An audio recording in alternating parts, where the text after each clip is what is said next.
तो अब हम स्टार्ट करेंगे chapter number 12 which is vaccines. और हमें पता है कि जो वैक्सीन होती हैं वो डेड माइक्रो ऑर्गेनिज्म होते हैं या फिर एटन्यूएटेड माइक्रो ऑर्गेनिज्म होते हैं, मतलब कमज़ोर माइक्रो ऑर्गेनिज्म होते हैं। चूँकि वो कमज़ोर होते हैं या डेड होते हैं इसलिए वो नॉन पैथोजेनिक होते हैं। और जैसे हम इनसे बॉडी में एडमिनिस्ट्रेट करते हैं तो वो इम्यून रिस्पॉन्स पैदा करते हैं, लेकिन बीमारी पैदा नहीं करते रिसीवर में यानी रेसिपिएंट में।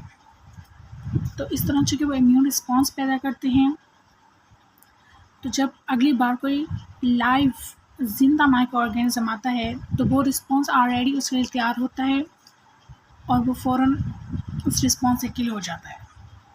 यानी वैक्सीनेशन हमारी बॉडी को प्रिपेयर करती है फ्यूचर डिजीज़ को प्रिवेंट करने के लिए by using the killed or dead or attenuated microorganisms.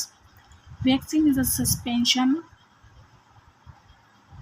of killed or attenuated non-pathogenic microorganism and administration of which induce the immune response in the recipient.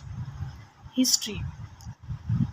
जो vaccine है, सबसे पहले जो वैक्सीन का वर्ड है वो एडवर्ड जेनर ने drive किया था, क्योंकि वो लैटिन था, लैटिन ज़बान का था। और लैटिन ज़बान में जो वैक्सा होता है वो काऊ का नाम होता है।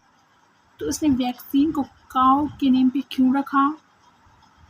वो इसलिए कि उसने डिस्कवर किया कि जो स्मॉल पॉक्स डिजीज़ होती है वो मिल्क मेड्स में नहीं होती, यानी गवालों में नहीं होती, क्योंकि जो मिल्क मेड्स होते हैं वो ऑलरेडी जो काऊ पॉक्स होती हैं यानी जो काऊ के ऊपर दाने निकलते हैं उनके साथ कांटेक्ट में रहते हैं।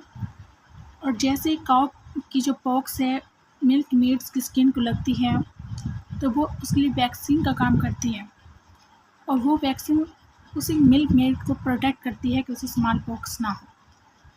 दैट्स वाई उसने काऊ पॉक्स के नेम को यूज़ करते हुए वैक्सा यूज़ किया, which means vaccine.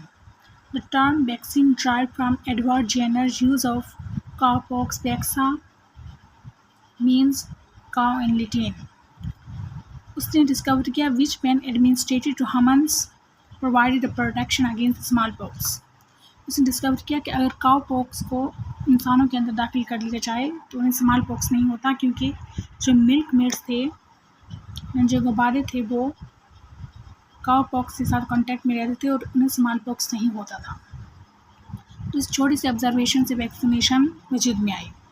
Edward Jenner realised that the milkmaids who had contact with the cowpox did not get smallpox. Since the vaccination was much safer, the smallpox inoculation fell into disuse and was eventually banned in England in 1848.